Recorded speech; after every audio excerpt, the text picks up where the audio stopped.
Amihan Stories presents I Love You, Commander. Written by Mabel Abutor. Revised and rearranged by Amihan. Nagtipon-tipon ang natitirang miyembro ng Black Hawk Mafia Organization para sa isang malaking pagpupulong. Iba't ibang espekulasyon ang maririnig sa paligid. Kasalukuyan silang humaharap sa isang mafia war at nasa dehado silang sitwasyon nang mabihag ng kanilang kalabang grupo ang kanilang big boss. Silence!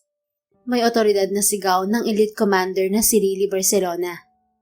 Nakatayo siya sa harapan ng lahat, suot ang seryosong aura. Mabilis tumahimik ang paligid. Walang lakas ng loob na sumuway ang lahat sa commander, lalo na't hindi maganda ang kanilang sitwasyon. We'll go on a dangerous mission. Muling pahayag ni Commander Lily. Permission to speak, Commander Lily. Agaw pansin ni Vincent Ong sa atensyon niya. Si Vincent Ong ang mafia heir, ngunit nasa ilalim ito ng command ni Commander Lily. Walang interes si Vincent sa mafia, pero dahil ito ang nag-iisang anak ng kanilang mafia boss, ginagalang pa rin nila ito. Akala nila ay tuluyan na nitong kinalimutan ng mafia dahil kailanman ay hindi ito nagpapakita sa kahit anong pagpupulong. Ngunit sa sitwasyon nila ngayon, bigla itong sumulpot para tumulong. Go ahead. Hudyat ni Commander Lily para magsalita ito. Hindi na ba tayo lalaban sa digmaan? Susuko na lang ba tayo? Nagkaroon ng tensyon sa bulwagan dahil sa tanong ni Vincent. Marami ang nalagas sa kanilang mga kasama, pero wala silang karapatan para umatras sa laban. Ngunit kung yon ang suhestyon ng commander na siyang namamahala ngayon sa mafia, hindi nila ito susuwayin. We're not going to surrender, but we will prioritize saving the big boss. Walang emosyong pahayag ni Lily. Walang mahalaga sa oras na yon kundi iligtas ang kanilang pinuno. Nabihag ito ng Eagle-Eyed Mafia, ang katunggali nilang mafia. Gusto ng Eagle-Eyed Mafia na sumuko sila sa mga ito at buwagin ang Black Hawk Mafia Organization. Ngunit bilang elite soldier, hindi sila basta susuko kahit wala ang kanilang pinuno. Tungkulin nilang iligtas ang nagsilbi nilang ama sa mafia. Kahit anong mangyari, babawiin nila ito mula sa kalabang mafia. Now, let's talk about the operation. Isang makahulugang ngisi ang pinakita ni Lily sa mga kasama. Isa si Lily sa nagpapalakas ng loob sa natitirang miyembro ng Black Hawk. Ang lakas nito ng loob ang nagpapatibay sa pundasyon ng napipintong pagkasira sa haligi ng mafia. Malaking kawalan ng pagkabihag ng kanilang pinuno. Pero dahil sa lakas ng loob ni Lily, nanatili silang nakatayo at lumalaban. Pagkatapos pag-usapan ng kanilang plano, naghanda na ang Black Hawk para sa gagawing operasyon. Lumapit si Vincent sa pwesto ni Lily, dala ang isang bote ng mineral water. Abala ang dalaga sa pag-iinspeksyon ng kanilang mga armas. Uminom ka muna, Commander. Hindi ka na kumain ng tanghalian. Hindi ka rin nagmerienda. Ngayon, hindi ka pa rin kumain ng hapunan. Kailangan mo ng lakas para sa ating operasyon. Tinanggap ni Lily ang tubig. Inubos niya yon sa isang inuman lang. I can't help it. 3 araw na nilang hawak si Senior the Boy. Baka kung anong gawin sa kanya ng Eagle-Eyed. Matanda na si Senior at hindi na niya kakayanin pa ang mga torture. Baka patayin siya ng mga yon. Hindi maitago ni Lily ang pag-aalala sa kanyang boses. Hindi nila gagawin yun. Siguradong sagot ni Vincent. Matalim na tumingin si Lily kay Vincent. Agad namang itinaas ni Vincent ang 2 kamay. Tanda na hindi ito lalaban sa anumang pwedeng gawin dito ni Lily. Paano mo nagagawang maging panatag kung nasa panganib ang sarili mong ama? Hindi maiwasan ni Lily na questionin si Vincent. Anak ito ni Senior the Boy. Sariling dugo at laman ng matanda. Pero tila wala itong pakialam kahit nasa panganib ang sariling ama. Relax, Commander. Natatawang pigil ni Vincent sa pagtaas ng emosyon ni Lily. Of course, nag-aalala ako. He's my father. Ang tanging pamilya na meron ako. But believe me, hindi nila papatayin si Daddy. Kailangan nila ng pain para mahuli rin ako. At si Daddy ang gagamitin nila. Hindi tuluyang mabubuwag ang Black Hawk kung may natitira pang tagapagmana. Do you see my point? Nakasmirk nitong tanong kay Lily. Yeah, you have a point. Sang-ayon ni Lily. Mabuti naman pinapagana mo na yung kinakalawang mong utak. Kung matagal mo nang pinagana yan, ikaw sana ang nasa posisyon ko ngayon.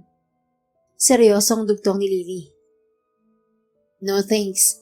Alam ni Dan na wala akong interes sa mafia. But because of what happened, I'm here trying to help saving him. Isa pa, you deserve that position. You are one of Black Hawk's pride. Magaling ka at malakas. Hindi rin matatawaran ang talino mo at husay sa pagpaplano. Higit sa lahat, maganda ka. And I'm happy to follow your every command, Commander. Pilyo itong ngumiti kay Lily. Inirapan ito ng dalaga. Ito ang labis na kinaiinisan ni Lily sa lalaki. Parang may laging nakatago sa pilyo nitong ngiti. Pakiramdam niya, mas delikado itong tao sa likod ng mga ngiting yon. Sa bagay, ano pa bang aasahan niya? Anak ito ng mafia boss. Kahit ayaw nitong pamunuan ng mafia, dumadaloy pa rin sa ugat nito ang dugo ng kinatatakotang si Senyor Daboy. Nabalitaan niya rin ang pribado nitong pagsasanay para sa sariling proteksyon. Hindi pa niya nakikitang makipaglaban ng lalaki, pero ngayon, malalaman niya kung may ibubuga ito sa battlefield o magaling lang ito sa pang-asar sa kanya. Stop your idiotic smile, Mr. Ong. We'll live an hour. Saway niya kay Vincent at tinalikuran nito. Tulad ng sinabi ni Lily, umalis sila makalipas ang 3 oras. Naglakbay sila patungo sa Jejemon Island, isang tagong isla sa Pilipinas. Yun ang kuta ng Eagle-Eyed Mafia at sigurado silang naroon si Senior Daboy. Malalim na ang gabi nang matanaw nila ang isla. Tumigil sila 1 kilometro ang layo sa Pampang. Hindi maaaring dumaong sa isla ang mga sinasakyan nilang speedboat para maiwasan ang pagka-alerto ng kalaban. Prepare your things and wait for my command. Utos niya sa mga kasama gamit ang suot ni earpiece. Nang marinig ni Lily ang sagot ng mga kasama, inayos niya ang oxygen tank para lumangoy patungo sa isla. Nakahanda na rin ang iba pa niyang gamit tulad ng night vision glasses, baril at ilang pampasabog. Commander, may nakalimutan akong sabihin. Habol ni Vincent. Tumingin si Lily sa lalaki na kasama niya sa speedboat. Nakahanda na itong lumusong sa tubig. Ano yon, Vincent? Nararamdaman ni Lily na hindi niya magugustuhan ng sasabihin ni Vincent sa uri ng ngising nakapaskil sa labi nito. Mag-iingat ka dahil mamahalin mo pa ako, Commander. Uminit agad ang ulo ni Lily, lalo na nang mabilis lumusong sa tubig si Vincent pagkasabi nun. Idagdag pa ang ilang kansyaw mula sa kanilang mga kasama na narinig ang sinabi nito. Kahit sa ganitong sitwasyon, hindi pa rin ito pumapalya sa pang-aasar sa kanya. Proceed now. I want this mission to be done immediately. Do not disappoint the big boss. Mahigpit niyang command bago siya lumusong sa tubig. Maayos na nakarating ang Mafia Elite Team sa Pampang. 4 silang grupo na may tig-10 miyembro. Papasok sila mula sa iba't ibang lokasyon ng isla. Ang grupo ni Commander Lily ang papasok sa Hilaga, habang ang 3 pang grupo ay papasok sa Silangan, Timog at Kanluran. Nakaantabay naman ang iba nilang kasama sa nakahimpil nilang barko. Hindi kalayuan sa isla bilang backup. Sapat lang ang layo noon para hindi mapansin ng mga kalaban. Doon din nakapwesto ang kanilang security team bilang lookout. Papasok na kami. Halos sabay-sabay na sabi ng mga kasamahan ni Lily. Commander, tandaan mo ang sinabi ko. Paalala ni Vincent sa kanya. Huminga ng malalim si Lily. Unfortunately, kasama niya sa grupo ang lalaki. Iniiwasan niyang mainis dito dahil baka maapektuhan ng kanilang operasyon. Focus, Mr. Ong. We're here to rescue your father, not to flirt with me. Iritang sagot niya rito at hindi na pinansin ng iba pa nitong sinabi. Sa tulong ng night vision glasses, walang hirap silang nakalapit sa 5 palapag na building sa gitna ng isla. Nakita nila ang higpit ng seguridad sa lugar na yon. Pabalik-balik ang pagroronda ng ilang armadong kalalakihan sa bukana pa lang ng malawak na gate. Napansin din nila ang mga alertong tauhan sa itaas ng building. Snipers, position! Pagbibigay niya ng command sa mga kasama nilang snipers. Bawat team ay may 3 sniper at isa si Vincent sa sniper sa kanyang team. Report your status within a minute. Naramdaman ni Lily ang mabilis na galaw ng kanyang mga kasama. Nanatili naman sa posisyon ang hindi sniper sa grupo. South team on position. Narinig ni Lily mula sa earpiece. Sinundan din iyon ng report mula sa east and west team. Magbibigay na sana siya ng susunod na command nang agawin ng boses ni Vincent ang linya. Status single. Pero kung magiging akin ka, Commander, magiging taken na ako forever. Banat ni Vincent, kaya narinig ni Lily sa earpiece ang bahagyang tawanan ng iba nilang kasamahan. Parang may gumuhit naman sa ulo ni Lily nang marinig yun. Isang senyales na nagbabadya niyang inis. Humugot siya ng malalim na buntong hininga para pigilin ang inis. Napahawak siya sa earpiece na nasa tenga. Avoid unnecessary topic, Mr. Ong. Focus on our goal. Seryoso niyang saway rito. Ngayon ay parang nagsisisi na si Lily kung bakit hinayaan niyang sumama ang lalaki sa kanilang operasyon. Naiintindihan niyang nag-aalala rin ito sa ama, pero kung alam lang niyang dadalhin pa rin ito ang pang-aasar sa kanya, inilagay na lang sana niya ito sa security team. Dalawang layunin ang dala ko ngayon, Commander Lily. Iligtas ang aking ama at siguraduhin ligtas ka. Seryoso nitong sabi na ikinagulat ni Lily. Ngayon lang niya narinig ang seryoso nitong boses. Parang may napukaw na damdamin sa kanyang puso dahil sa sinabi nito. Kinilig ka ba, Commander? Muling tanong ni Vincent. Ang pinipigilang inis ni Lily ay biglang sumabog. Kinasa niya ang hawak na baril at itinutok sa direksyon ni Vincent na nakapwesto sa itaas ng punong kahoy. Commander, relax lang. Pinapagaan lang ni Senyorito Vincent ang sitwasyon natin. Pagpasensyahan mo na lang siya. Talaga lang mahal ka nun. Pigil kay Lily ng kanyang mga kasama. Hawak nito ang kanyang braso.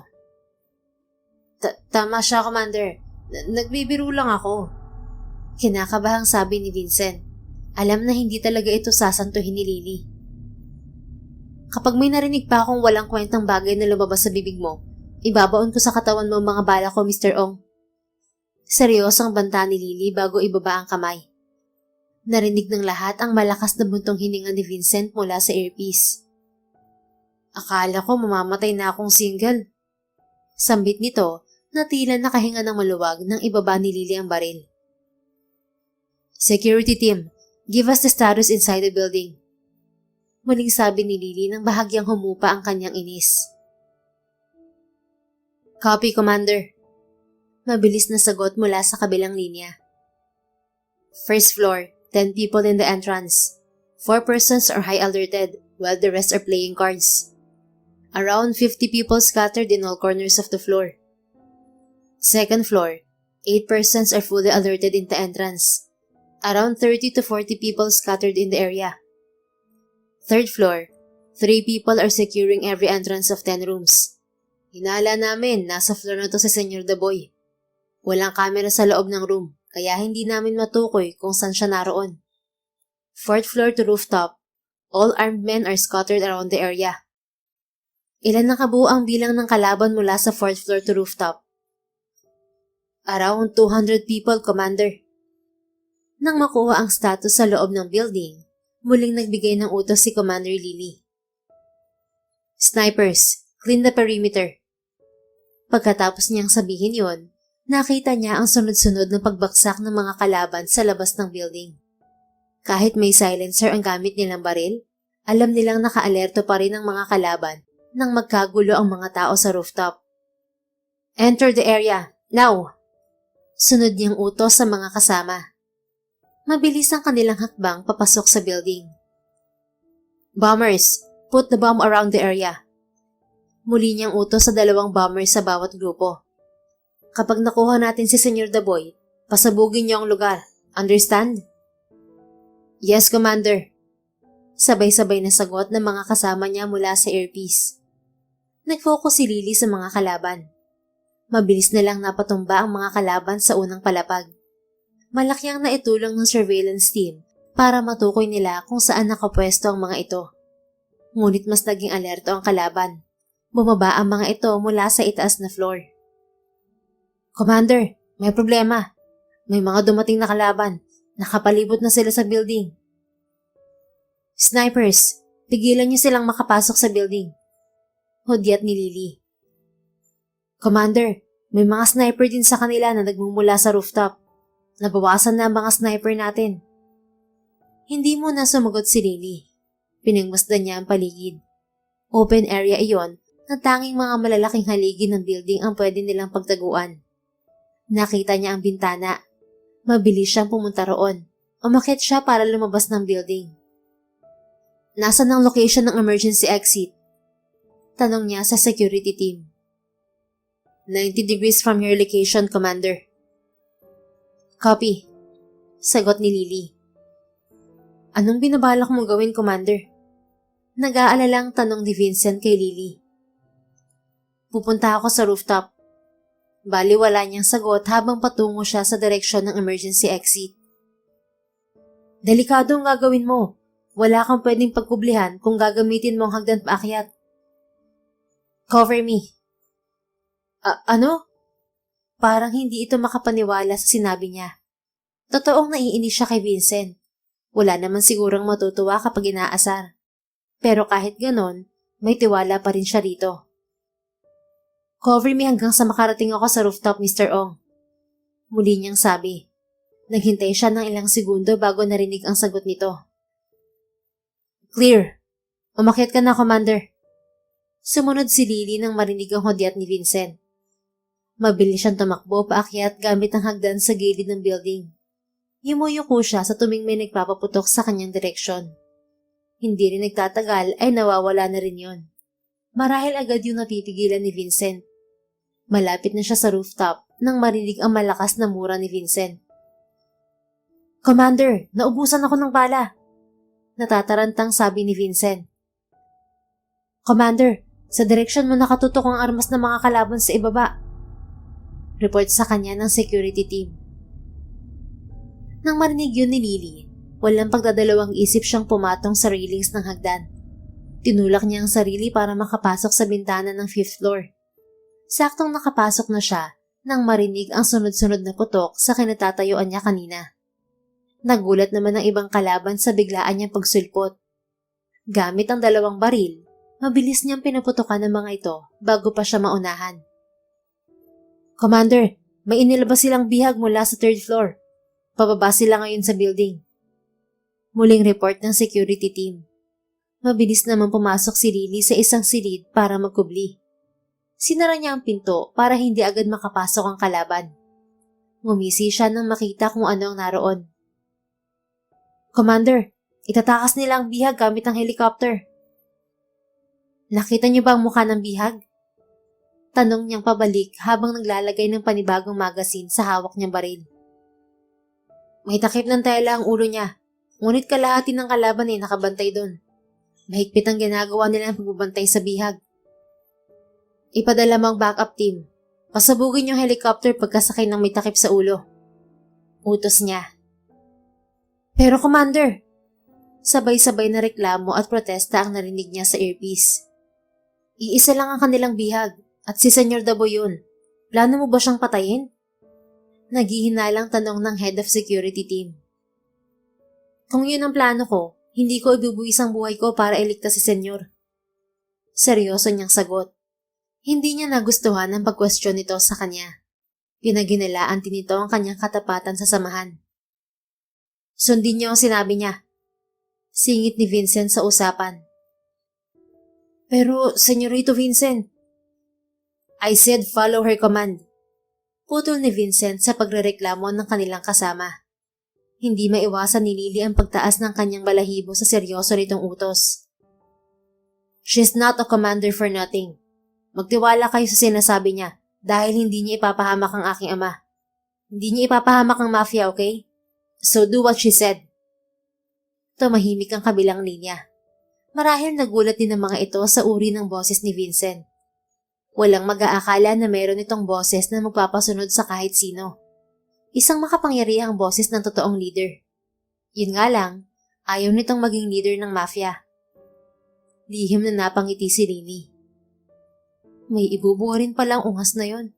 Akala ko puro pakit lang at pangaasar ang alam. Sambit niya sa isip. Follow the command. Send the backup now. Hudyat ng security team. Humahanga ka na ba sa akin, Commander Lily? Wala sa sariling umirap si Lily nang muling narinig ang mapaglarong boses ni Vincent. Kahit humanga siya ng kaunti rito, hindi niya iyon sasabihin. Kulang pa, Mr. Ong. Hindi pa natin secure ang kaligtasan ni Senyor Daboy. Sagot niya habang nilalapitan ang nakita niya sa loob. Commander, suot ng bihag ang bracelet ni Senyor Daboy. Hindi natin pwedeng pasabugin ng helicopter. Mapapahamak ang senyor. Muling tutol ng security team sa kanyang utos. Hindi ito sinagot ni Lily. Sa halip ay binuksan niya ang kahon na yari sa kahoy. Napangiti siya na tama ang kanyang hinala sa bagay na ito. Follow my command, Mr. Clanton. Hindi si Senyor Daboy ang taong yan, kundi ang pinuno ng Eagle-Eyed Mafia. Muli niyang sabi. Apology for questioning you, Commander. Pero kailangan namin ng sapat na ebidensya na hindi talaga si Senyor Daboy ang sasakay sa helicopter. You question my power and authority, Mr. Clanton. Prepare for your punishment after this. Seryoso niyang banta. Tatanggapin ko kung ano man ang ibibigay mong parusa. Basta masiguro ko lang na hindi siya si Senyor Daboy. Pagpupumilit nito. Sa sitwasyon natin ngayon, hindi mo kailangan ng mahabang paliwanag para maintindihan ang nangyayari. Higit mong kailangan ng matalas na pag-iisip. At sa pagkakataong to, hindi mo ginagamit ang utak mo, Mr. Clanton. Muli niyang pahayag. Paumanhin, Commander. Ngunit hindi ko gagawin ang inuutos mo. Hindi ko kayang patayin si Senyor Daboy. Matigas nitong sabi. Hinayaan muna ni Lily ang lalaki. Inalalaya niyang tumayo ang laman ng kahon. Inalis niya ang tali nito, maging ang tape na nasa bibig ng matanda. Mabilis siyang yumukod nang tumayo ito. Senyor, may paggalang niyang bati. Nakita mo na si Dad, Commander?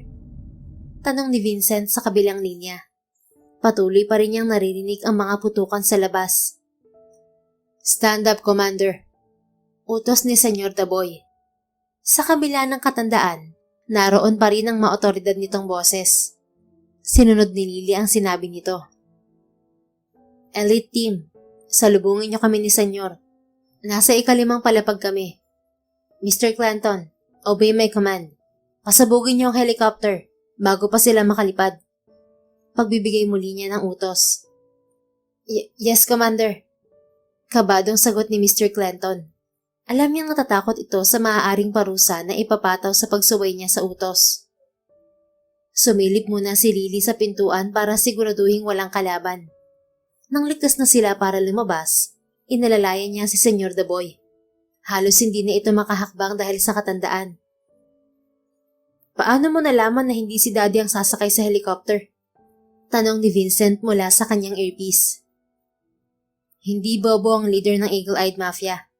Inaasahan na niyang mapapalibutan natin ang isla at pasasabugin to kapag na-recover ang senyor.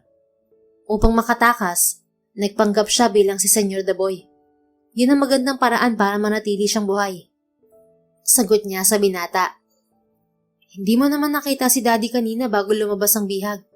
Paano ka nakakasiguro na hindi talaga siya yun? Muling tanong ni Vincent. Bahagyang pumikit si Lily.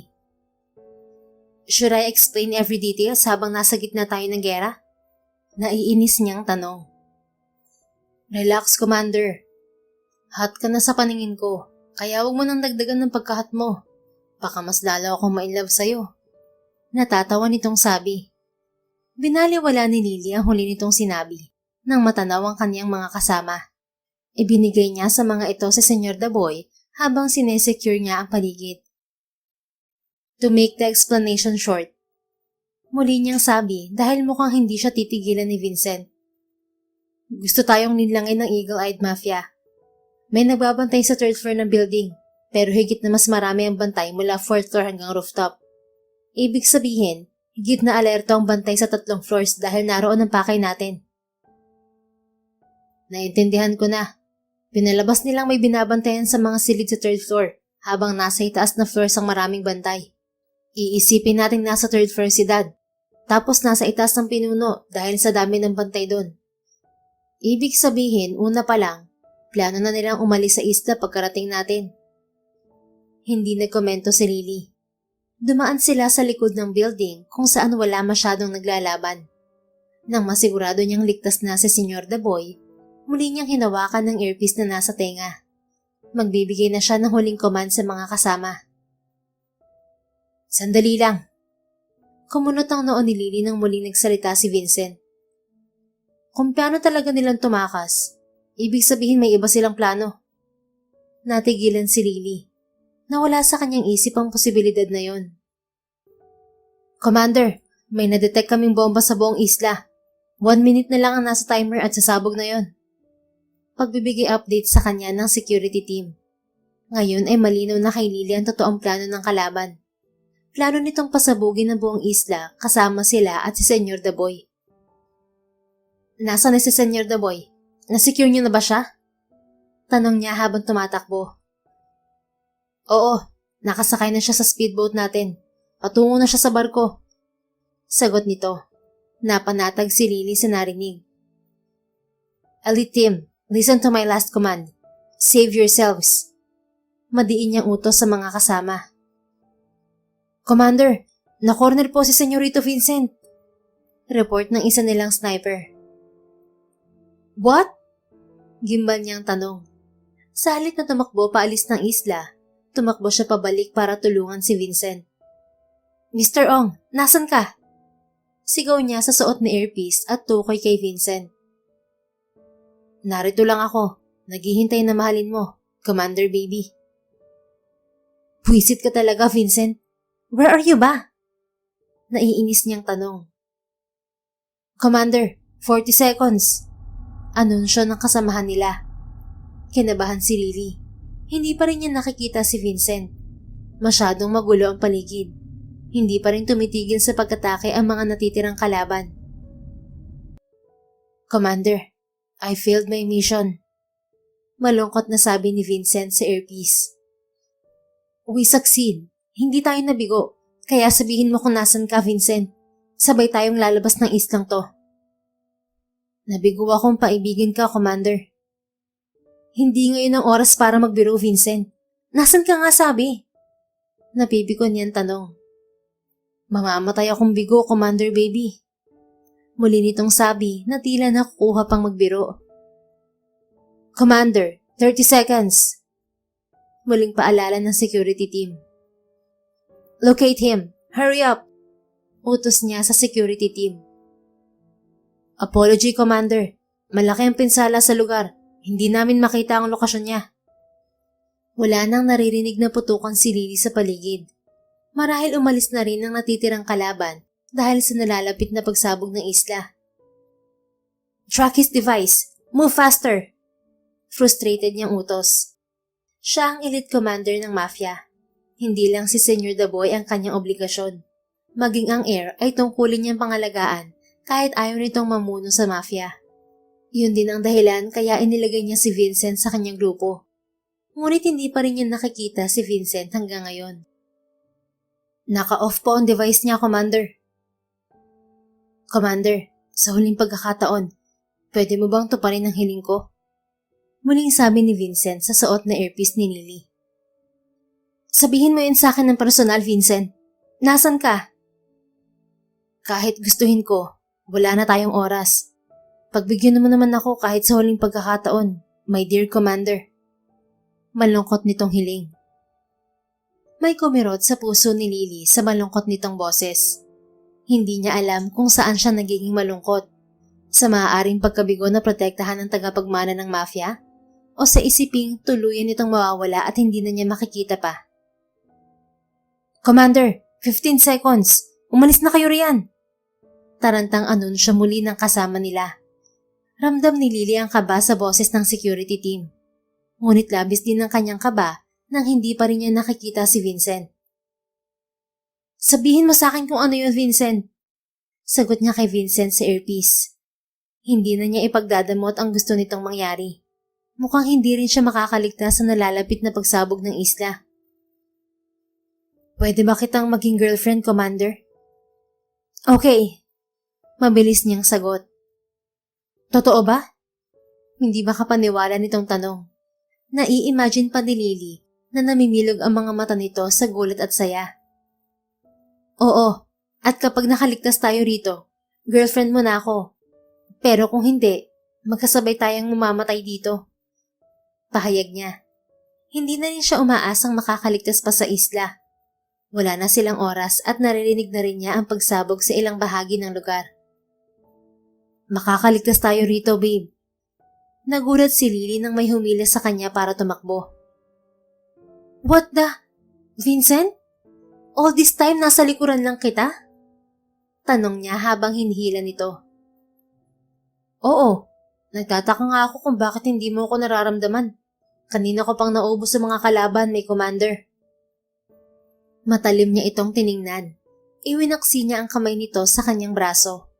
Sinabayan niya ito sa pagtakbo, pero malakas niya muna itong binatukan. Aw! Para saan yun?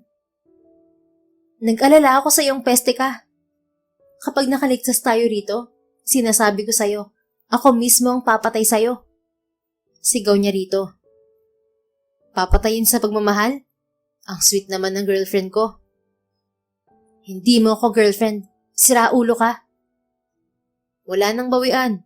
Sinabi mo na kanina na girlfriend na kita at makakaligtas tayo rito. Sinabi ko lang yon dahil akala ko hindi na tayo magkikita. Huwag ka nang kumontra pa. Nasabi mo na kaya tayo na. I love you, Commander. Aba, malay ko bang nililinlang mo lang pala ako? At mas mapagninlang ka? Nakikita mo naman pala ako pero may paarte-arte ka pa? Akala ko lang mamamatay ka na, kaya sinabi kong girlfriend mo na ako. Basta, mahal kita, Commander. We will survive, and I will marry you. Come on, let's run fast. Patuloy sila sa pagsasagutan habang tumatakbo. Ngunit may biglang sumabog malapit kay Lily. Watch out, Lily! Sigaw ni Vincent. Mabilis nitong kinabig ang katawan ni Lily. Nawalan sila ng balanse at gumulong pababa sa isang burol. Mahigpit na niyakap ni Vincent ng katawan ni Lily habang gumugulong sila. Tumigil lang ang kanilang paggulong nang bumangga sila sa punong kahoy. Impit na dumaing si Vincent nang tumama ang likod nito. Mabilis namang tumayo si Lily kahit masakit ang kanyang katawan. Nahulog ang suot niyang earpiece kaya hindi niya makontak ang mga kasama. Napansin niyang wala na rin ang earpiece ni Vincent. Ayos ka lang ba, Vincent? Tinulungan niya itong tumayo. Nakangiwing ngumiti si Vincent. Basta ligtas ka, mahal ko. Ayos lang ako. Tama na ang kalokohan, Vincent. Bilisan na natin. Magugunaw na ang isla. Inilagay ni Lily ang braso ni Vincent sa kanyang balikat. Mabilis silang naglakad patungo sa bangin na natatanaw nila. Iyon na lang ang hindi pa sumasabog. Kung sa ganitong paraan kita makakasama, mas gugustuhin ko pang araw-araw may panganib. Muling sabi ni Vincent. At talagang nagagawa mo pang magbiro. Kita mo na ngang nasa panganib tayo. Okay lang, basta kasama kita.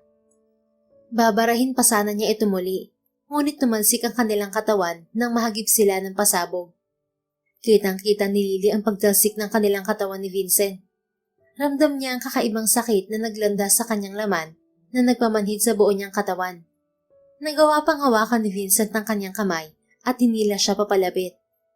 Mahigpit siya nitong niyakap. Sa pagkakataong yon, nakaramdam ng takot si Lily. Hindi para sa sarili, kundi para sa lalaking nakayakap sa kanya ngayon. Natatakot siyang may mangyaring masama rito. I love you, Lily. Hindi niya sigurado kung nagmula yun kay Vincent o nagdedeliryo lang siya. Dahil naramdaman niya ang tuluyang pagkamanhid ng buong katawan at paghila sa kanya ng kadiliman. Hindi niya alam kung ano nang sumunod na nangyari. Kung katapusan niya na yon, masaya siya na kasama si Vincent ng oras na yon. At ito ang huling nakita niya bago siya tuluyang lamunin ng dilim. 1 year later. Maayos na inilagay ni Vincent ang pumpon ng bulaklak sa flower vase. Pagkatapos, hinawi niya ang kortina. Ngumiti siya at tumingin sa hospital bed kung saan nakahiga si Lily. Hinila niya ang upuan palapit sa kama nito at umupo. Hinawakan niya ang kamay nito. It's been a year, pero Sleeping Beauty ka pa rin. Matagal mo nang pinaghihintay ang kagwapuhan ko, Commander. Naging girlfriend nga kita, pero tinulugan mo naman ako. Hindi ka man lang nagigising sa paulit-ulit kong halik. Samantalang yung napapanood ko dati, isang halik lang nagising agad. Hindi yata yun effective sa'yo. Sa bagay, iba ka naman talaga sa lahat ng babae. Napakatapang mo at kahanga-hanga. Pagkausap niya kay Lily. Hinalikan niya ang kamay nito. Napangiti siya nang makita ang singsing sa daliri nito, katulad ng singsing na suot niya. Nakikita ko na ang itsura mo kapag nalaman mo ang ginawa ko. Ito lang ang alam kong paraan para makalusot sa mga magulang mo. Hindi nila alam na miyembro ka ng mafia. Sinabi ko lang na naaksidente tayo habang patungo sa ating honeymoon. Nagtampo pa sila at hindi mo raw sinabihan na magpapakasal ka na. Sinabi ko na lang na bumawi sila kapag kinasal tayo sa simbahan. Mabuti't naniwala sila sa akin. Sino ba namang maghihinala sa gwapong katulad ko? Napakaswerte mo talaga at kay gwapo ng boyfriend mo, mahal. Hinaplos niya ang singsing sa daliri nito. Mabuti na lang, palagi kong dala ang singsing na to. Kung hindi kita mapapa-oo, persahan talaga kitang dadalhin sa simbahan para magpakasal. Ang laki kasi ng tama ko sa'yo, Commander. Nakangiti pa niyang sabi na tila kinikilig. Ngunit napawi ang kanyang ngiti nang maalala ang nangyari. Napuruhan sa pagsabog si Lily bago sila sabay na nahulog sa dagat. 5 buwan din siyang comatose at si Lily agad ang hinanap niya pagkagising. Ayon sa kanilang mga kasama, 2 araw bago sila natagpuan na palutang-lutang sa dagat. Nakayaka pa rin daw siya kay Lily nang matagpuan sila. Napinsala ang kaliwa niyang braso, pero maayos na yun ngayon sa tulong ng mga mahuhusay na doktor na kilala ng kanyang ama. Tuluyan ding natalo ang Eagle-Eyed Mafia dahil sa maganda at konkretong plano ni Commander Lily. Walang pinatakas ang Black Hawk Mafia Organization sa kahit isang miyembro ng kalaban. Malaki ang casualties pero unti-unti na silang bumabangon. Kailan ka kaya magigising, mahal kong Commander? Ayaw mo ba akong makasama? Mas gusto mo bang matulog kaysa makasama ang gwapo mong boyfriend? Pinagkakaguluhan na ako ng mga nurse rito. Pati yung ibang doktor palagi nilang humihingi ng picture sa akin. Dahil gwapo ako, hindi ko sila matanggihan. Mabait kasi ako. Huminga ng malalim si Vincent. Malungkot siyang nakatingin sa payapang mukha ni Lily. Napakaganda mo. Alam mo ba yon? Sa sobrang ganda mo, naging territorial na ako. Ayokong may ibang lalaki na papasok sa kwarto mo maliban sa pamilya natin. Sinisigurado kang babae ang nurse at doktor na titingin sa'yo. Nagsiselos ako kapag may ibang tumitingin sa'yo eh. Bakit kasi ang ganda mo? Diyan mo nabihag ang puso ko eh. Isa pa, napakaastig mong babae. Hindi ka pangkaraniwan. Kakaiba ka sa lahat. Hinalikan niya muli ang kamay nito at inilapat sa kanyang pisngi. Bahagya siyang pumikit at dinama ang init ng palad nito. Noong una kitang makita, natakot ako sa'yo. Ilang beses ko nitong sinabi habang natutulog ka, pero sasabihin ko pa rin. Hindi ko kasi makalimutan ang una nating pagkikita. Ang unang araw na nahulog ang loob ko sa'yo at araw na nagkaroon ako ng misyon na paibigin ka. Nasa pagsasanay kayo noon, pero nakita ko kung paano mo pinabagsak ang 2 mong katunggali. Ini-imagine kong nabali ang kanilang buto dahil sa ginawa mo. Masyado akong nakafocus noon sa'yo, kaya hindi ko napansin na may naligaw na pana sa direksyon ko. Akala ko noon kaya ka kumuha ng palasoy dahil tutuluyan mo na ang mga katunggali mo, pero hindi pala. Ginamit mo ang palaso para ilhis ang isang pana sa direksyon ko. Nakakahanga ang ginawa mo na yon. Yun din ang unang araw na kinausap mo ko. Kahit sinabihan mo akong idiot, masaya pa rin ako. Para akong teenager na pinansin ng crush ko. Mawawala na nga ako sa kalendaryo, kinikilig pa rin ako sa'yo. Natatawa niyang kwento sa comatose pa rin kasintahan. Muli siyang nagmulat ng mata. Hinaplos niya ang kamay nitong nasa pisngi niya at hinaplos ang makinis nitong pisngi. Hilom na ang mga sugat ni Lily, pero under observation pa rin ito dahil hindi pa ito nagigising. Napansin mo siguro ang palagi kong pang-aasar sa'yo. Mukha man yung biro, pero totoo yun lahat. Dinadaan ko na lang sa biro ang totoo kong nararamdaman. Ang hirap mo kasing lapitan eh. Bubuka pa lang ang bibig ko, nakaumang na agad ang baril mo. Ganun yata talaga kapag astig na babae ang mahal mo. Pero ayos lang, tanggap ko naman na mas astig ka pa sa mga lalaki. Natawa siya nang maalala ang ilang beses nitong pagtutok sa kanya ng baril. Alam niyo ni na Daddy na wala akong interes sa mafia. Pero nang malaman kong nasa gitna kayo ng digmaan, pumunta agad ako sa hideout. Hindi dahil sa mafia, kundi dahil nag-aalala ako sa'yo. Ayokong mapahamak ka, kahit na alam kong baka ako mapapahamak sa gagawin ko, dahil hindi naman ako kasing tapang mo at kasing husay sa pakikipaglaban. Pero ang mahalaga ngayon, ligtas ka. Gumising ka na, Commander. Papakasalan pa kita. Malungkot na ngumiti si Vincent habang nakatitig kay Lily. Wala pa ring senyales na magigising na ito. Nagpatuloy lang siya sa pagkukwento na tila normal lang ang lahat. Na kunwari ay gising ito at nakikinig sa mga sinasabi niya. Alam niyang kung gigising si Lily, sesermonan lang siya nito at sasabihin na walang kwenta ang mga sinasabi niya.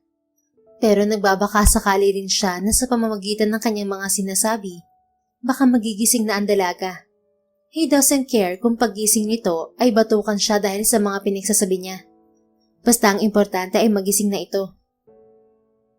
Kakantahan na lang kita, Commander. Baka magising ka sa ganda ng boses ko. Sambit niya nang wala na siyang maikwento rito. Tumayo siya at kinuha ang gitarang nakasandal sa dingding. Dinala niya yon para laging kantahan ng maganda niyang girlfriend. Muli siyang umupo sa tabi ng kama at nagsimulang mag-strum ng gitara. Habang binibigkas ang lyrics, iniisip niya ang mga planong gawin kapag nagising si Lily. Liligawan niya ito ng formal kahit tutukan pa siya nito ng baril. Hindi siya susuko hanggang maging legal ang kanilang relasyon. Pakakasalan niya ito kahit saan ito gusto. Bubuo sila ng masayang pamilya at ilalayo niya ito sa mafia. Pagkatapos niyang kumanta, narinig niya ang palakpakan. Lumingon siya sa pintuan. Nakasili pala doon ng ilang nurse at doktor sa kinaroroon ng ospital. Ang galing mo talagang kumanta, Sir Vince. Nakangiting sabi ng isa. Hindi na kami magugulat kaya ka naging sikat na singer, sir. Ang ganda kasi ng boses mo. Puri rin ang isa pa. Ngumiti si Vincent sa mga naroon. Hindi lang siya gwapo dahil isa rin siyang singer. May banda siya dati pero ngayon ay solo singer na siya. Napuno ng paghanga ang mga tao kay Vincent. May ilan pang humihingi ng larawan kasama siya. Nangako siyang pagbibigyan ng mga ito mamaya dahil ayaw niyang ibaling sa ibang oras para sa kasintahan. Nakita mo yon? Sikat talaga ang kagapuhan ko, Commander. Kaya gumising ka na para... Natigilan si Vincent nang makitang nakabukas ang mga mata ni Lily. Mabilis niyang pinindot ang buzzer upang kunin ang atensyon ng mga doktor. Commander? Masaya niyang sabi, pero nakatitig lang ito sa kawalan. Excuse me, sir. Lumabas ka po muna. Hindi na siya nagmatigas pa nang palabasin siya ng nurse. Mataman siyang naghintay sa labas ng kwarto. Balisa siya at pabalik-balik sa labas ng silid. Hindi na rin niya pinapansin ang mga bumabati sa kanya. Labis siyang nag-aalala sa kalagayan ni Lily. Mr. Ong, tawag sa kanya ng doktor. Mabilis na lumapit si Vincent sa doktor.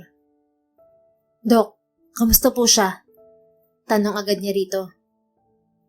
Magandang senyales ang pagmulat ng kanyang mga mata. Ngunit magkakaroon pa kami ng ilang examination upang tiyakin ang kanyang kalusugan. Sa ngayon, maaari mo na siyang puntahan.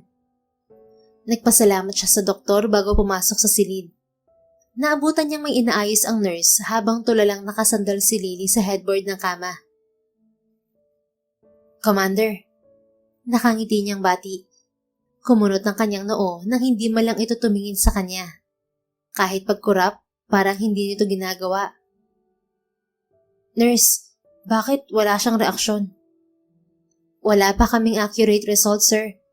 Pero isang senyalis ang nakikita natin ngayon na nagkaroon siya ng trauma sa nangyaring aksidente. Trauma? Nagtataka niyang tanong.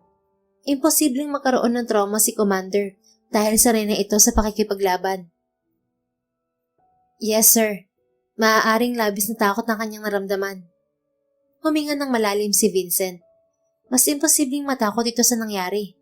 Wala yata sa bokabularyo ni Commander ang salitang takot. Si Doc Lucero na lang po magpapaliwanag, sir. Excuse me po.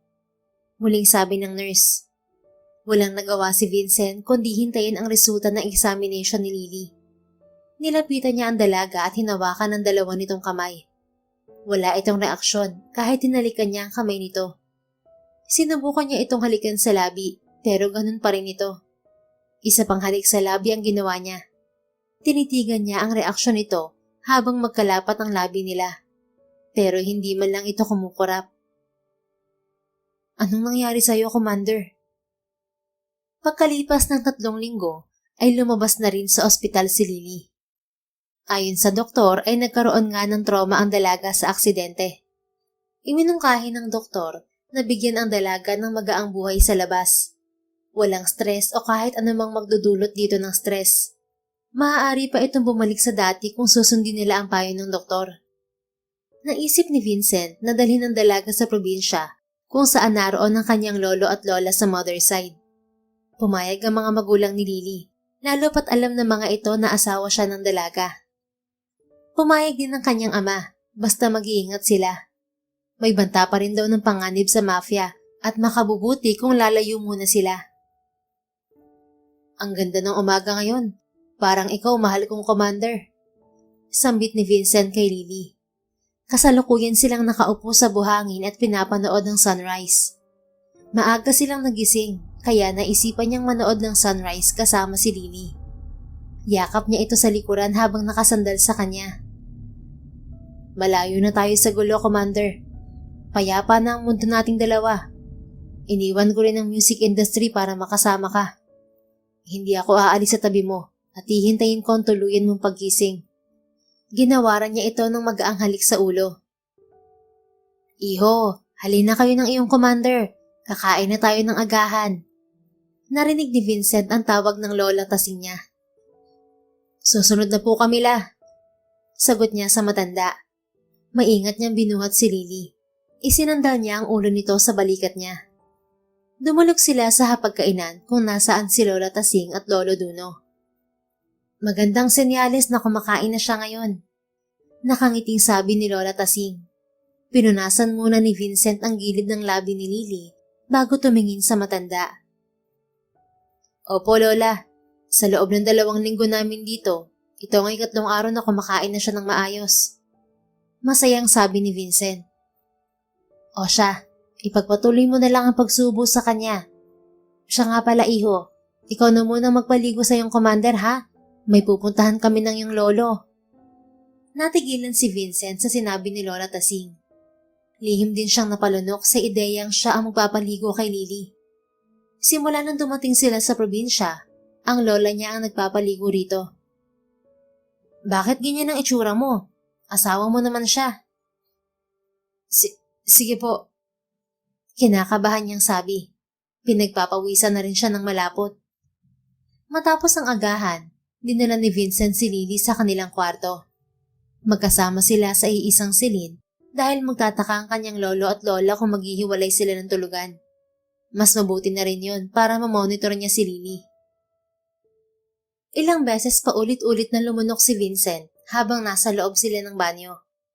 Inilagay niya sa bathtub si Lily. Naka-warm na rin ang shower para hindi ito pasukan ng lamig.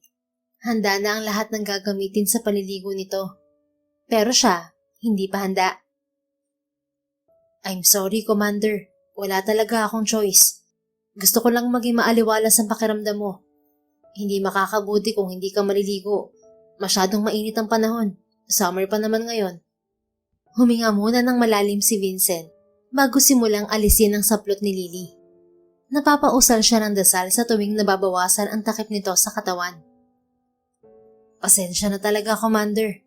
Huwag mo sana akong papatayin kapag nalaman mo to. Muli niyang sabi. Akala ni Vincent, mahirap na ang paghuhubad niya sa damit nito. Pero mas lalo siyang nahihirapan nang sinasabunan niya ang katawan ni Lily. Pigil niya ang paghinga habang ginagawa yon. Namumuo na ang pawis sa kanyang noo.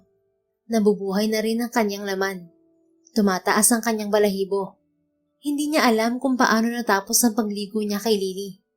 Pumasok siyang muli sa banyo pagkatapos niya itong bihisan. Naghilamos siya para mahimasmasan. Sobrang pagpipigil sa sarili ang ginawa niya kanina. Mabuti na lang at nagawa niya. Napakahirap ng torture na yun. Sabik niya sa sarili habang pinupunasan ng puting tuwalya ang kanyang muka. Lumabas siya sa banyo, pero nagulat siya nang makitang nakatayo si Lily. Commander! Mabilis siyang nakalapit dito at inilalayan ng babae. Tulala pa rin ito habang nakatayo. Pinaupo niya ito dahil baka mabigla ang katawan nito sa ganoong recovery. Tinawagan agad ni Vincent si Doc Lucero. Sinabi niya ang improvement ni Lily. Ayon sa doktor, magandang sinyalis yun. At hindi magtatagal, babalik na ito sa normal. Nagbigay din ito ng schedule para sa check-up ni Lily next month. Mahusay ang ginagawa mo, Lily. Hindi magtatagal, babalik ka na sa normal. Sambit ni Vincent habang binublower ang basang buhok ni Lily. Natutunan niya ang paggamit nun kay Lola Tasing. Siya ang nagpapatuyo ng buhok nito pagkatapos paliguan ng matanda.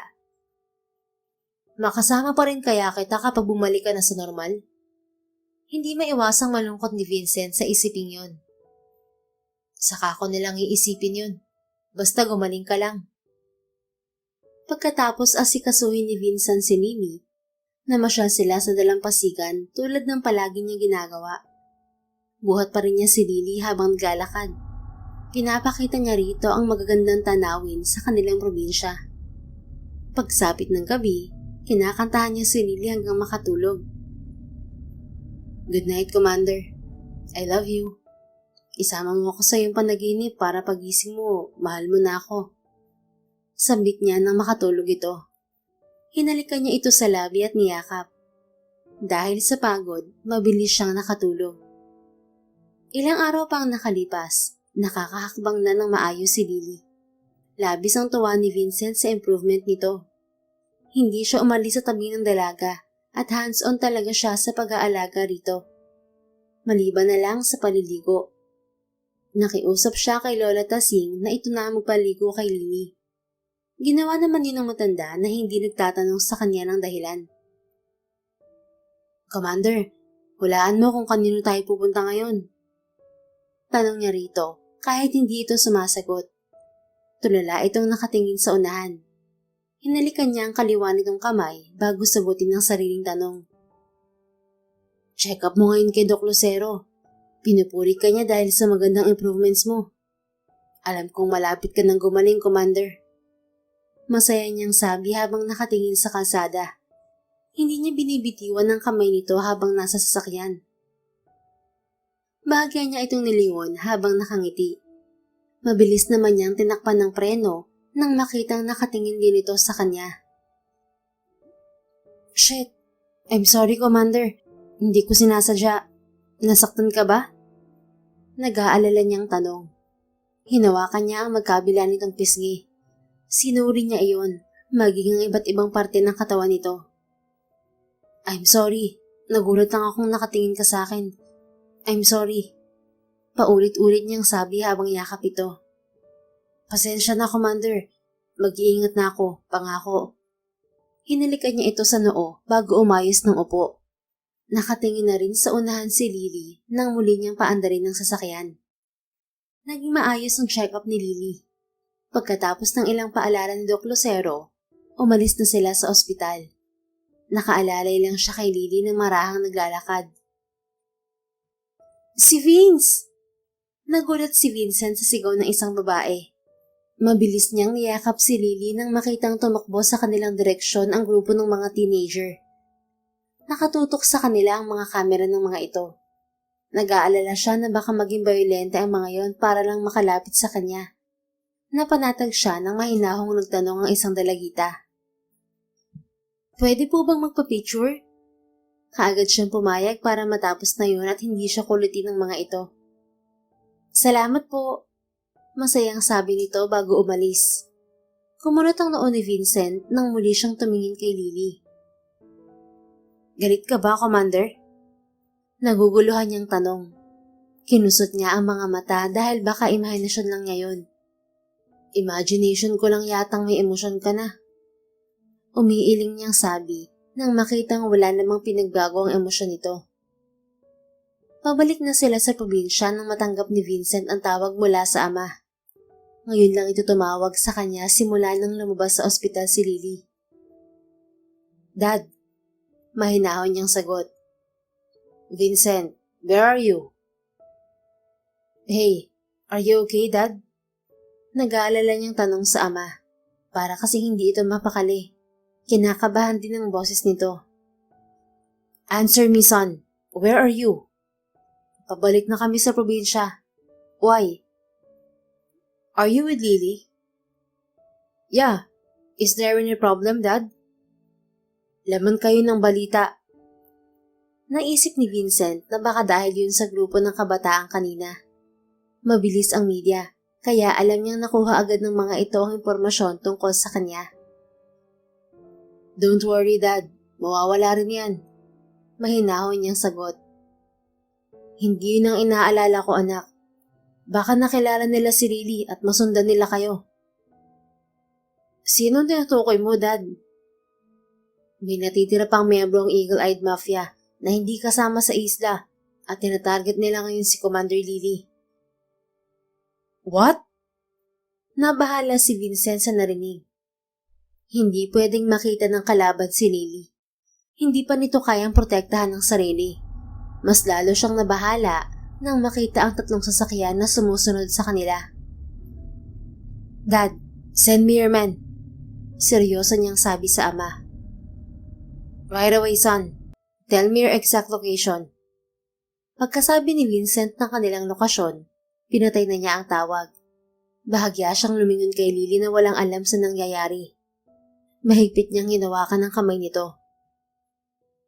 Hindi ko hahayaang mapahamak ka, Commander. Binilisan niya ang pagpapatakbo sa sasakyan. Ngunit magaling ang mga sumusunod sa kanila. Nasusundan pa rin sila kahit saan sila pumunta. Damn it! Malutong ang kanyang mura nang simulan na silang paputukan. Wala siyang kahit anong armas sa loob ng sasakyan. Sinubukan niyang kontakin ulit ang kanyang ama pero walang signal sa kinaroroonan nila. Pinagpatuloy na lang niya ang pagmamaneho, umaasang makakalayo sa mga humahabol sa kanila. God! Sambit niya nang gumewang ang sasakyan. Natamaan ng gulong ng kotse niya. Tinigil niya ang sasakyan. Mabilis siyang umikot sa passenger seat at binuhat si Lily. Plano niyang tumakbo sa kakahuyan habang hinihintay ang mga tauhan ng ama. Pero napatigil siya nang may nagsalita sa likuran niya. Oops! Saan ka pupunta? Tanong nito kasunod ng malakas na hampas sa kanyang batok. Nahilo siya at nabitiwan ng isa niyang kamay si Lily. Pero ginawa niya ang lahat, wag lang matumba. Hawak pa rin niya sa isang kamay ang dalaga. Nagpapasalamat siyang paa nito ang nabitiwan niya at hindi ang kabilang bahagi. Ikaw lang pala ang nagtatago sa kanya. Muli niyang naramdaman ang hampas ng lalaki. Kahit anong lakas ng hampas nito, pilit pa rin niyang hinaharang ang katawan kay Lily. Huwag kang matakot, Commander. Narito lang ako. Hindi kita bababayaan. I love you, Lily. Umalis ka riyan. Malakas siyang hinila ng lalaki. Nabitiwan niya si Lily at natumba sa semento. Natakot si Vincent nang itutok ng lalaki ang baril sa noo ni Lily. Tulala pa rin ito at parang hindi nakikita ang paligid. Sa mga kamay ko lang pala matatapos ang buhay mo, Black Hawk Commander. Parang bamagal ang ikot ng mundo ni Vincent nang unti-unting lumapat sa gatilyo ng baril ang daliri ng lalaki. Wala siyang nararamdaman sa oras na yun kundi takot. Takot na maaaring mapahamak si Lily sa kamay ng mga kalaban. No! Commander! Malakas na sigaw ni Vincent. Dahil sa sigaw niya, nagkaroon ng emosyon ang mga mata ni Lily. Mabilis nitong naigalaw ang kamay at nadepensahan ng sarili sa panganib. Naagaw nito ang baril sa kaharap na lalaki at walang pag-aalinlangan na pinutok yun. Tumalsik ang dugo sa mukha nito dahil sa tutokang pagbaril. Hindi agad nakakilos ang kasama ng lalaki. Naging mabilis ang mga pangyayari. Sunod-sunod ang pagkalabit ni Lily sa baril hanggang sa maubos ang kalaban sa paligid. Napalunok si Vincent nang bumaling ito sa kanya. Mabilis siyang tumayo at takmang yayakapin ito, pero itinutok nito ang baril sa kanya. "You need to train more, Mr. Ong. Don't act like..." Nagulat si Vincent nang bigla itong mawala ng malay. "Commander!" Nag-aalala niyang sigaw. Nasalo niya ito bago pa pabagsak sa semento. Hindi niya maiwasang masaktan sa walang buhay nitong mga mata habang nakatingin sa kanya. Pero mas nasaktan siya sa katotohanang bumalik na si Commander Lily Barcelona at tuluyan na itong mawawala sa kanya. Pagkatapos ng nangyari, umalis si Vincent sa Pilipinas. Tinanggap niya ang offer ng isang recording company sa Alaska. Wala na siyang balita sa mga naiwan sa Pilipinas, lalo na kay Lily. Nang mawalan ito ng malay, kaagad niya itong dinala sa ospital. Nalaman niyang bumalik na ito sa dati, kaya tinawagan naman niya ang dating manager at sinabing tinatanggap na ang offer sa Alaska. 6 na buwan na siyang naninirahan sa bansang yon. Trabaho, bar at bahay ang nakagawian niya. Nilulunod niya ang sarili sa alak para hindi maisip si Lily. Minsan, gumagamit siya ng ibang babae. Pero sa tuwing hahalikan niya ang mga ito, mukha ni Lily ang nakikita niya. In the end, alak pa rin ang kasama niya. "Vince bro, hinahanap ka ni Victoria." Sambit ni Aljur, ang kaibigan niyang Pinoy na bartender sa kinaroroonan niyang bar ngayon. "Not interested." Walang gana niyang sagot. "Bakit naman? Latina beauty si Victoria at patay na patay sa'yo." "Mas type ko yung pumapatay talaga. Tipong magsasalita ka pa lang, nakatutok na ang baril niya." Nakangiti niyang sagot habang iniisip si Lily. Umiling si Aljur. "Ilang shot pa lang ang ginagawa mo, lasing ka na agad?" "Hindi pa ako lasing, men." "Lasing ka na. Kung ano-ano na kasing lumalabas sa bibig mo eh." Pagpupumilit nito. "Papahatid kita kay Tom. Total, on the way naman ang bahay mo sa kanya." "Hindi pa ako lasing, Aljur. Kararating ko lang oh. Nagsisimula pa lang ako." Nakangiti niyang sabi. "Marami ka nang nainom, kaya umuwi ka na. Baka mamaya matulog ka na naman dito at magsisigaw ng, 'Commander, mahalin mo ako.' Nakakahiya ka bro. Ang sarap mong itakwil bilang kaibigan." "I'm serious. Hindi pa talaga ako lasing." Pagpupumilit niya. Nararamdaman na niya ang epekto ng alak na iniinom niya, pero hindi pa siya lasing. Gusto niyang makatulog agad pag uwi niya. Ayaw niyang magkaroon ng oras para sumagi sa kanyang isip si Lily. Namimiss niya ito, pero hindi niya pwedeng ipilit ang sarili dito. Iniwan niya ito dahil alam niyang kahit kailan ay hindi masusuklian ni Lily ang pagmamahal niya. Kaysa madurog ang puso, siya na lang ang nag-usang lumayo. "Uminom ka na lang sa bahay mo. Kahit magpakalasing ka ron, walang problema. Alis na." Taboy nito sa kanya. Natatawang lumabas sa bar si Vincent.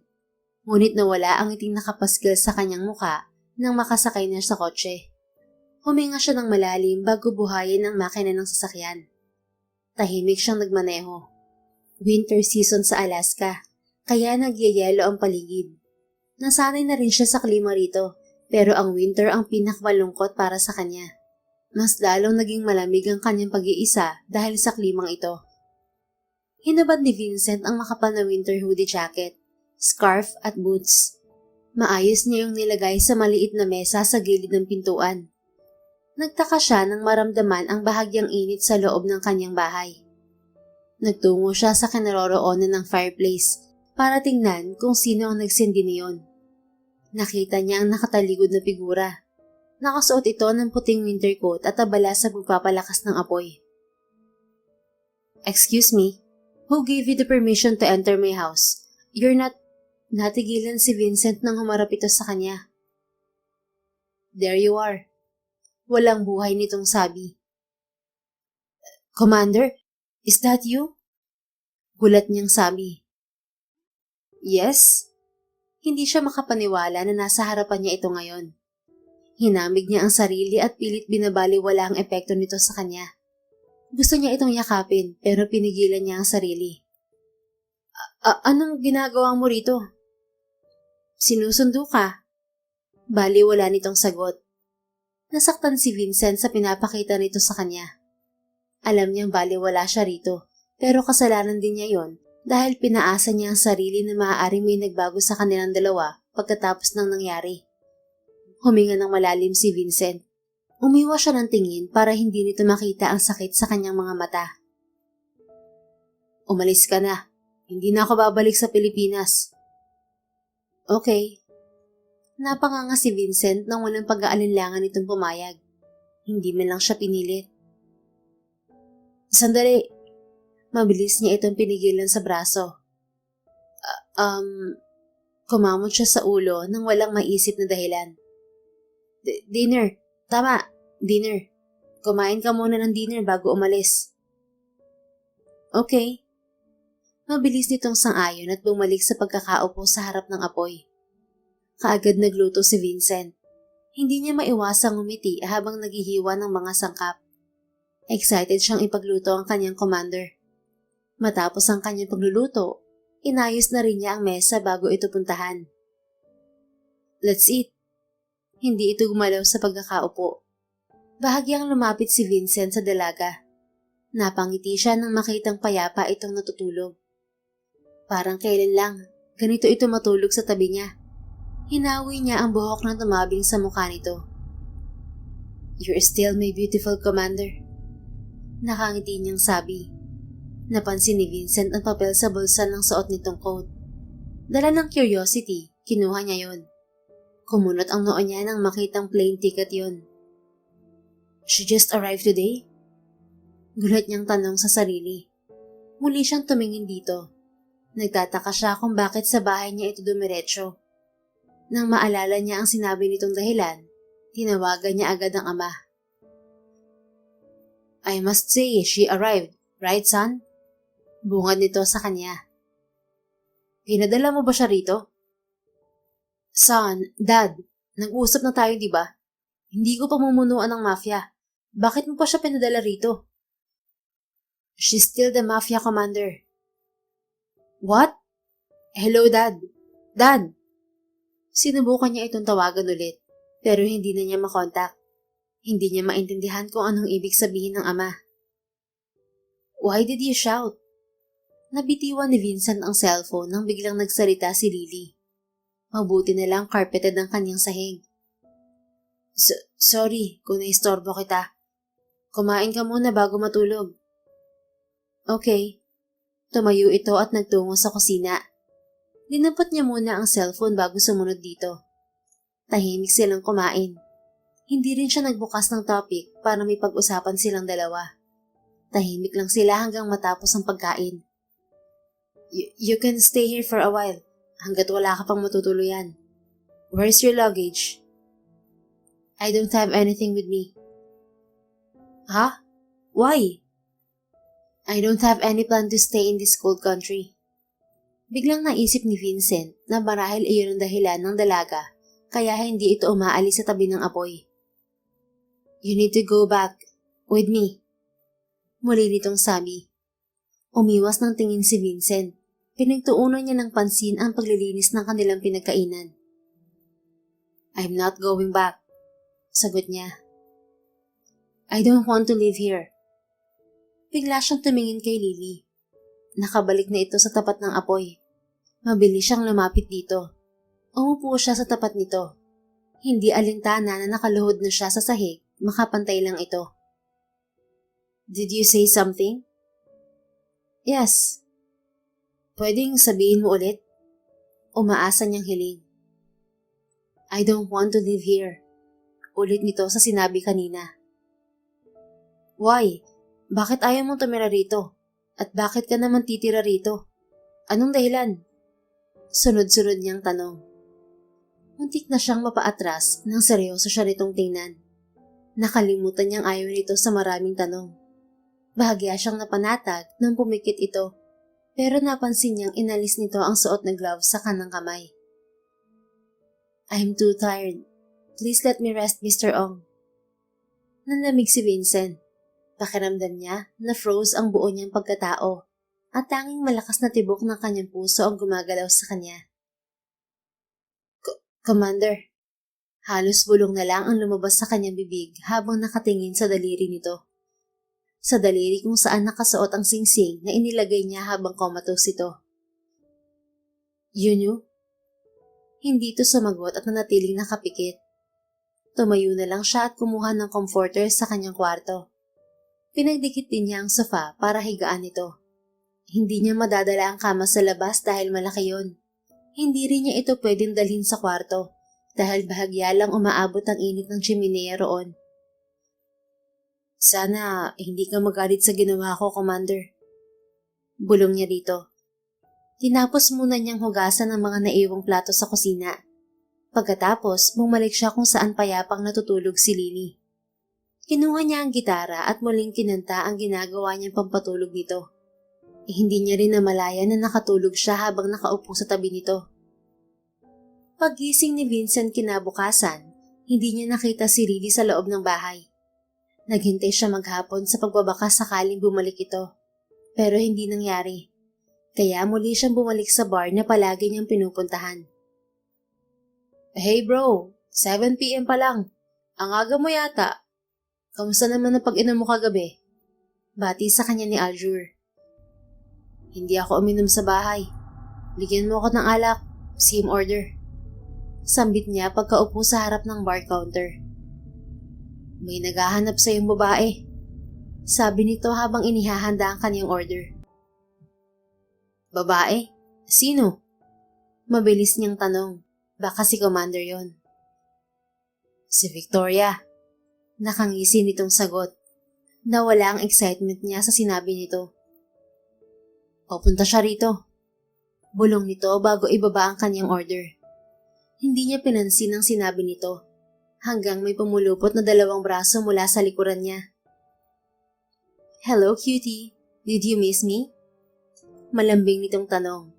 Nakita pa niya ang malawak na ngisi ni Aljur. Makahulugan pa itong kumindat habang tinuturo si Victoria. Victoria, what are you? Hands off, miss, or I'll cut them. Mabilis na inalis ni Vincent ang braso ni Victoria nang marinig ang pamilyar na boses. Hinanap niya agad kung nasaan ito. Namutla siya nang nakitang nakatayo ito sa likuran niya. Madilim ang itsura at parang papatay ito ng tao ngayon. It's rude to interrupt a lovely couple to get his attention. Poor you. Please get lost. He's mine. Mataray na sabi ni Victoria kay Lily. Pasimpleng hinawakan ni Vincent si Victoria para patigilin. Pero bigla itong yumakap sa kanya na ikinagulat niya. Lumapit sa kanila si Lily. Akala ni Vincent may gagawin ito kay Victoria. Pero kinuha nito ang order niyang alak at diretsyong ininom. Napaigtad pa sila nang malakas nitong ibagsak ang baso, dahilan para mabasag yun. Commander. Nag-aalala siya nang makitang dumugo ang kamay nito dahil sa bubog ng baso. Siya si Commander? Malakas na tanong ni Aljur. Gulat itong nakatingin kay Lily. Inabot din nito ang tissue rito pero hindi kinuha ni Lily. Commander? Who is she? Tanong sa kanya ni Victoria.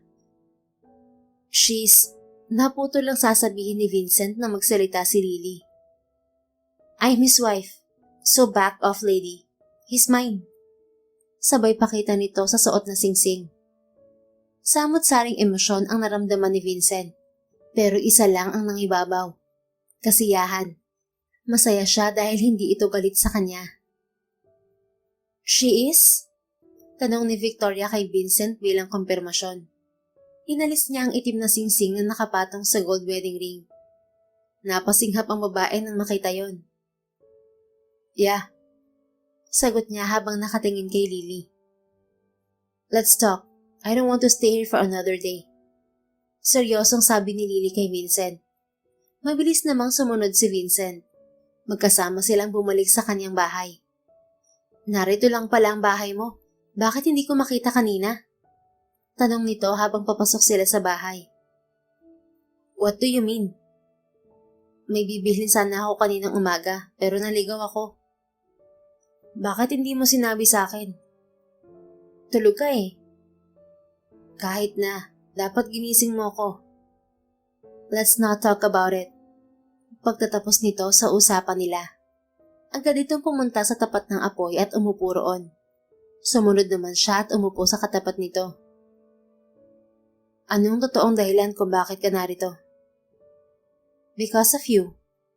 Walang korap nitong sagot. Bakit? Dahil ba sinabi ni Daddy? Pinapabalik ba niya ako para pamunuan ng mafia? No. Tipid nitong sagot. Anong dahilan? Naguguluhan niyang tanong. Why did you leave? Naumid ang dila ni Vincent sa tanong nito. Pagak naman itong tumawa habang nakatingin sa kanya. Ang dami mong sinasabi habang tulog ako, pero ngayon hindi ka makapagsalita. Mabagal ang process sa kanyang utak ng mga sinabi ni Lily, kaya't late siyang nakapagbigay ng reaksyon. Narinig mo ba ang lahat ng sinabi ko, Commander? Yeah, I heard everything. Hindi ka nagagalit sa ginawa ko? Why would I? You sacrificed a lot for my sake. Napangiti si Vincent. Panatag na siya dahil hindi ito galit. Gusto kong marinig ang rason ng pagpunta mo rito. Jeez, I hate explaining, Vincent. Nagsisimula na itong mainis sa mga tanong niya. Make it short. Kinakabahan niyang hiling. Nakakatakot pa naman itong magalit. Let's get married. For real. Hindi ka nagbibiro, Commander? Gulat niyang tanong. Pero sinamaan siya nito ng tingin. Sorry. Alam kong hindi ka marunong magbiro pero hindi lang ako makapaniwala na yun ang sasabihin mo. Paumanhin niya. Pero sa kaloob-looban niya ay hinihiling niyang seryoso talaga ito sa sinabi. Huminga si Lily ng malalim at seryosong tumingin sa kanyang mga mata. Puno ng emosyon ang mga mata ng Commander na noon lang niya nakita. Naririnig ko lahat ng sinasabi mo habang natutulog ako. Kahit ang mga walang kwenta mong sinasabi, dinig na dinig ko rin. Alam ko rin ang mga ginawa mo para sa akin. Ramdam ko ang iyong pagmamahal sa ginawa mong pag-aalaga sa akin. You even left your career just to take care of me. Gusto kitang sawayin dahil wala kang responsibilidad sa akin. Pero hindi ko kayang ibuka ang bibig ko. Gumagana ang lahat ng senses ko, pero hindi ko kayang magsalita. Hanggang sa nasanay na ako sa presensya mo. Nagiging masarap ang tulog ko sa mga awitin mo.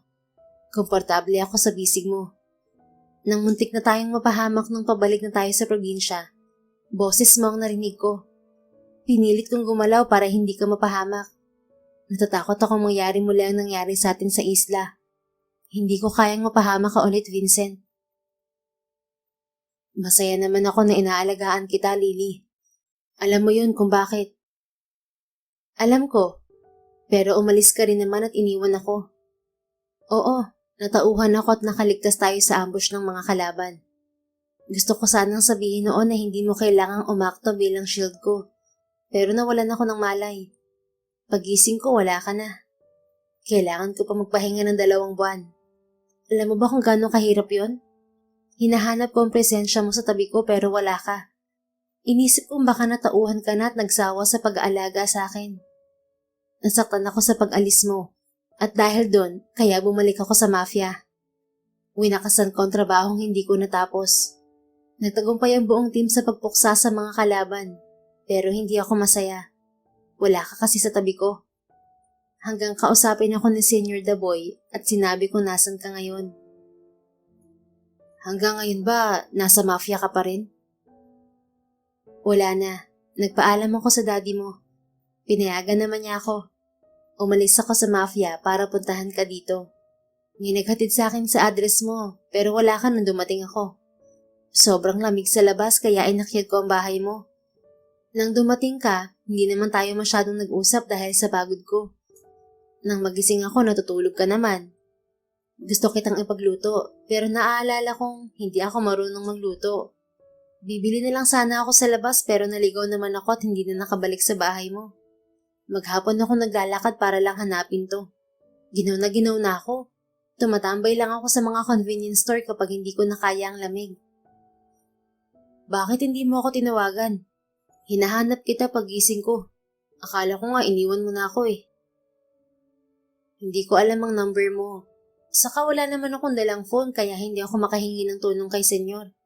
Magtatanong sana ako sa mga tao pero hindi ko naman kabisado ang address mo. Hanggang sa namataan kong sakay ka ng isang kotse. Sinundan ko yon hanggang sa dalhin ako ng aking mga paa sa bar. Pero inabutan kita habang may kayakap na babae. Gusto kong baliin ang braso niya pero hindi ko ginawa. Kailangan ko pang saktan ng sarili ko para lang makontrol ang galit ko. Tapos heto tayo, magkaharap at nag-uusap. Dalawang layunin ang baon ko sa pagpunta ko rito, Vincent. Mamahalin pa kita at pakakasalan mo pa ako. Hindi makapaniwala si Vincent sa mga narinig. Natuod lang siya habang nakatitig kay Lily. Yeah, it's a long narration. Don't be too obvious that you're shocked. Ikaw rin naman, ang dami mong sinasabi sa akin nang comatose pa ako. Hindi na pinansin ni Vincent ang sinabi ni Lily. Tumayo siya at hinila ito patayo. Mahigpit niya itong niyakap. Napakasaya ko dahil sa mahaba mong sinabi, Commander. Well explained and detailed. Ang sarap pakinggan. Tiningnan niya ito at marahang hinawakan ng pisngi. Can I kiss you? You kissed me 100 times without my permission. Nakangiti nitong sabi. Mas lalo siyang nabighani sa ganda nito. Yun ang unang beses na nakita niyang nakangiti si Commander. Napakaganda nito, lalo na nang lumitaw ang maliit nitong dimple sa gilid ng labi. I love you, Commander. I know, and I'm here to love you back. I love you too, Vincent Ong. Papakasalan na kita, Commander. Bilisan mo, baka magbago ang isip ko at mainip ako kakahintay. I will never let you change your mind. Bukas na bukas din, magpapakasal na tayo. Bubuo tayo ng mga anak agad-agad. Hindi tayo babalik sa Pilipinas hanggat wala tayong naiuwing apo kina Daddy. Sakto malamig, Commander. Pilyo niyang initian si Lily na tila nangaakit. Agad namang namula ang pisngi ni Commander. Nakangiti nilang pinaglapat ang kanilang mga labi. Sa halik na yon ay mas lalong napatunayan ni Vincent kung gaano niya ito na-miss at kung gaano niya ito kamahal. Sinayang niya ang 6 na buwan para makasama ito. Pero ngayon ay babawiin niya yon. Susulitin niya ang bawat segundong kasama niya ito sapagkat nabigyan na ng tugon ang kanyang nararamdaman para sa dating mafia commander. Kahit hindi na ito miyembro ng mafia, ito pa rin ang nag-iisang commander na nagbibigay command sa puso at buong pagkatao niya. Mas lalo na kapag naging misis na niya si Commander. At natupad naman agad na mapakasalan niya ang pinakamamahal na commander bago natapos ang bakasyon ni Lily sa Alaska. Bonus pa na may made in Alaska na rin silang baby na pasalubong kay Senyor The Boy. The End. Kung nagustuhan mo ang istoryang ito, please don't forget to like, comment, and share it with your friends. Your support really makes a difference. Thank you and see you sa ating next story. Keep safe and be blessed.